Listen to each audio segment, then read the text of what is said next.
ঢোলবাঁশি বাজিয়ে কবর দেয়া হচ্ছে, এরকম একটি ভিডিও দেখেছি ইউটিউবে। এ ব্যাপারে বললে ভালো হতো। ঢোলবাঁশি বাজায় আবার কবর, একটা গানই আছে এরকম, আমিও দেখছি ভিডিওটা। কি জানি, মরণকালে ঢোলবাঁশি বাজাইও কি ভাই, তরিকার ভাই না দরবারি ভাই? হ্যাঁ, এবং সে গানের একটা কথা খুব আপত্তিকর আছে, সেটা আরো বেশি, সেটা হলো কালেমা কালামও ভাই কোনো কিছুর দরকার নাই। কালিমা কালাম কিছুর দরকার নাই, ঢোলবাঁশি বাজাইতে বাজাইতে নিয়ে কবরে দিও।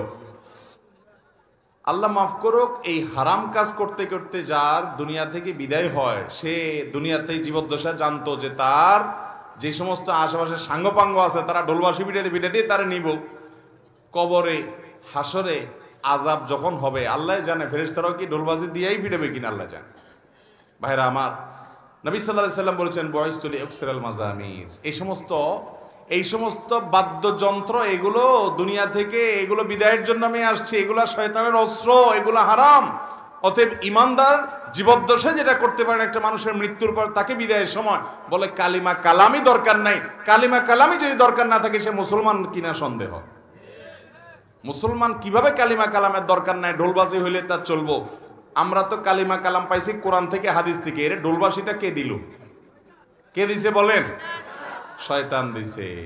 তো শয়তানের এই জিনিসটা নিয়ে যদি কবরে যায়, মায়ের কি পিঠে পড়বে না নিচে পড়বে?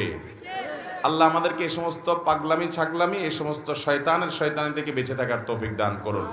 কত পাগলামি যে দুনিয়াতে আছে, এসব না দেখলে বোঝার উপায় নাই। আল্লাহ আমাদের সমস্ত ভাইদেরকে হেদায়েত দান করুন। এক লোক টাকা ধার নেওয়ার পরে টাকা থাকা সত্ত্বেও দিত না, ঘুরাতো। হঠাৎ শুনছি লোকটা মারা গেছে, তখন এসে তার ছেলে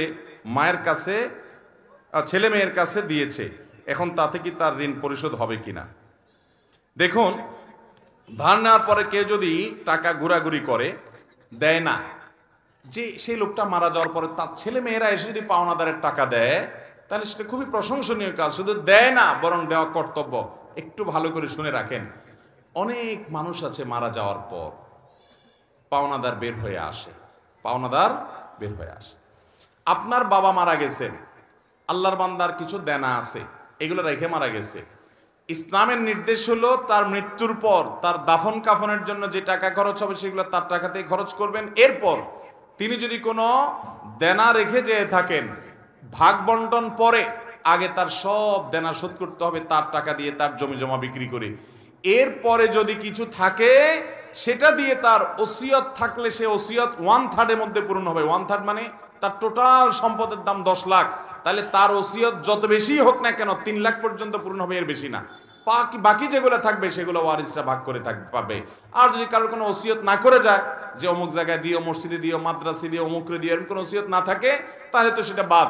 কিন্তু দেনা থাকলে আগে দেনা দিতে হবে, তারপরে সন্তানরা ভাগযোগ করে সম্পদ নেবে। আমার দেশে দেখা যায় দেনা দেয়া তো পরের কথা, আজকাল তো প্রায় সময় পত্রিকা দেখা যায় বাবার লাশ পড়ে আছে আর সন্তানরা জমি জমা নিয়ে কাড়াকাড়ি করতে করতে ব্যস্ত, বেচারাকে দাফন পর্যন্ত করছে না। ঠিক কিনা বেঠিক? এই অমানুষ সন্তান আসমান থেকে হঠাৎ নাজিল হয় না অমানুষ হয়ে, এই বাপমাই অমানুষকে অমানুষ বানাইছে। ঠিক কিনা বলেন? এর পরিণাম, এর পরিণতি এই আল্লাহর বান্দা নিজেই ভোগ করছে নির্লজ্জের মতো। প্রায় সময় কয়দিন পরপরই দেখি পত্রিকাতে যে বাবার লাশ পড়ে আছে গ্যারেজে, বাড়ির সামনে। ওইটা দাফন করার মতো মানুষ নাই, গন্ধ ছুটে গেছে, ছেলে মেয়েরা কামড়াকামড়ি মারামারিতে লিপ্ত, জমি জমা দখল নিয়ে। এই জন্য বাবারা সন্তানরে মানুষ বানায় যান, মুসলমান বানায় যান। দুনিয়ার জীবনটা জীবন্ত জান্নাত হবে। আর না হলে আপনার এই কাজের প্রায়শ্চিত্ত আপনাকে ভোগ করতে হবে। শুধু ওকে দুনিয়া শিখাইলেন, আখেরাত শিখান নাই, আপনি আফসোস করে কুল পাবেন না। পৃথিবীতে যেখানে মুসলমান আছে, মুসলমানের আধিক্য আছে, সেখানে দেখবেন কোনো বৃদ্ধাশ্রম নেই, বৃদ্ধাশ্রমের দরকার নাই।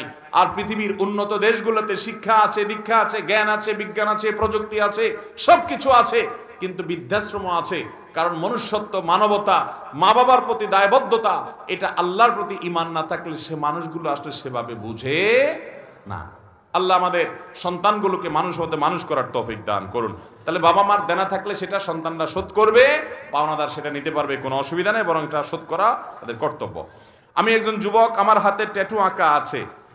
এখন আমার ইসলামিক জ্ঞান ছিল না, কিন্তু আমি এখন ট্যাটু উঠানোর জন্য চেষ্টা করছি। ট্যাটু উঠাতে খরচ আমার সাধ্যের বাহিরে। আমি এই অবস্থায় নামাজ পড়ি, নামাজ কবুল হবে কিনা? গত পরশুদিন আমরা কক্সবাজারে ছিলাম, আমি শেখ আহমদ সাইফুল্লাহ ভাই আরও আমাদের বন্ধুবান্ধবদের একটা বড় গ্রুপ, ফ্যামিলি সহকারে।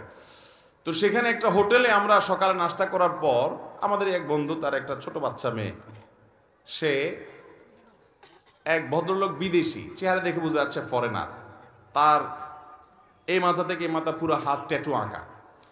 তো ওই বাচ্চাটা জিজ্ঞাসা করতেছে, আর ইউ খ্রিস্টিয়ান? তুমি কি খ্রিস্টান? ভদ্রলোকের খুব ইজ্জত লাগছে। তো মেয়ের বাবা আমাদের পাশে ছিল, বললো যে ভাই তোমার মেয়ে আমাকে কেন জিজ্ঞেস করলো আমি খ্রিস্টান কিনা, মুসলিম। তো এটা বলার পরে মেয়েকে উনি জিজ্ঞেস করলো, এই তোমার আঙ্কেল হি ইজ মুসলিম, তুমি কেন তাই খ্রিস্টান বলছো? সেই খ্রিস্টান না। তখন মেয়ে, বাচ্চা মেয়ে বলতেছে, আমি খ্রিস্টান মনে করছিলাম এই জন্য যে আঙ্কেলের হাতে ট্যাটু আঁকা, আমি তো দেখছি সব খ্রিস্টান ইহুদিরা এগুলা করে, এই জন্য আমার ডাউট হয়েছে। একটা বাচ্চা, তার কনসেপ্ট এরকম। তাহলে এখান থেকে বোঝা যায় এটা কোনো মুসলমানের কাজ হতে পারে। বাচ্চাটাও বুঝে গেছে, কারণ এটা মুসলমানদের মধ্যে নাই, এই কালচারটা ওদের মধ্যে আছে। ভাইরা আমার, নবী করিম সাল্লাল্লাহু আলাইহি সাল্লাম এর অভিশাপ, তিনি অভিশাপ নাজিল করেছেন, আল্লাহ তাআলার অভিশাপের বদদোয়া করেছেন, লানতের বদদোয়া করেছেন। আল্লাহ লানত নাজিল হয় ওদের প্রতি যারা উল্কি অঙ্কন করে আর যাদের শরীরে উল্কি অঙ্কন করে দেওয়া হয়। লানাল্লাহুল ওয়াসিমা ওয়াল মুস্তাওসিমা। মনে রাখবেন, যারা ট্যাটু অঙ্কন করে, অনেক ট্যাটু কোম্পানি বাইর হয়েছে, তারা ফতোয়া দেয়। আমাকে একজন বললো যে ভাই ট্যাটু কোম্পানির ফতোয়া আমাকে কে জানে পাঠাইছে, তারা ফতোয়া দেয় যে আমাদের এই ট্যাটু লাগানোর পর নামাজ পড়া যাবে। অনেক কাঠমোল্লার আপনাদেরকে বলবে নামাজ পড়া যাবে না, ব্যবসা ঠিক রাখার জন্য মাসালাও বানায় নিস। আরে ভাই, এই ট্যাটু অঙ্কন করা হারাম, এটা হলো প্রথম কথা। এটা আপনাকে রিমুভ করতে হবে।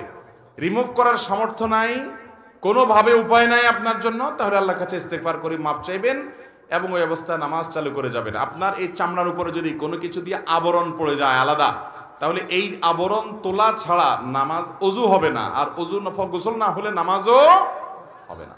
এগুলো এমন ডেঞ্জারাস যেগুলো সহজে তোলা যায় না, আসলে অনেক জটিল বিষয়, চাইলেও পরে তোলা যায় না। এই জন্য যুবক ভাইরা, আমাদের দেশে অনেক যুবকরা আজকাল এগুলো শুরু করেছে। ভাইরা আমার, একটু খেয়াল করে দেখেন তো, আল্লাহ বলেছেন লাকাদ খালাকনাল ইনসানা ফি আহসানি তাকওয়িম। আল্লাহ তাআলা মানুষকে সুন্দর অবয়ব সৃষ্টি করেছেন, এত সুন্দর হাত, এত সুন্দর চেহারা। কি আপনি ওই বিড়ালের মতো কি কতগুলো আঁকে নেকে একে ভূতের মতো দেখা যায়? আমার তো শয়তান শয়তান টাইপ লাগে। আল্লাহ তাআলা আমাদেরকে হেদায়েত দান করুন, কুরুচি থেকে আল্লাহ আমাদেরকে বেরিয়ে আসার তৌফিক দান করুন। অনেক মুসলমান যুবকের হাতে দেখা যায় ধাগা লাগানো, দেখছেন আপনারা? ফিতা ধাগা লাগা দেখছেন? ভাইরা আমার, এটা হিন্দুরা তাদের ধর্মীয় বিশ্বাস থেকে লাগায়। আপনি মুসলমানের সন্তান, আমরা দেউলিয়া হয়ে গেছি আজকাল। আপনি মুসলমান হিসাবে আপনি প্রাউড ফিল করেন না, তাহলে আপনি কেন তাদের কালচার নিতে যাবেন? আল্লাহ তাআলা আমাদেরকে বুঝার তৌফিক দান কর। বিদায়, কেউ যদি ট্যাটু আগে লাগিয়ে ফেলেছেন, এখন উপানের কোনো পথ আপনার সামনে খোলা নাই, ওই অবস্থা নামাজ পড়ে যাবেন, নামাজ ছাড়বেন না এবং চেষ্টা অব্যাহত রাখবেন কোনোভাবে এটা দূর করে আপনি সঠিকভাবে সালাত আদায় করার এবং আল্লাহর কাছে লজ্জিত হয়ে আপনার সর্বশক্তি দিয়ে তওবা ইস্তেগফার করবেন। আল্লাহ আমাদেরকে মাফ করুন।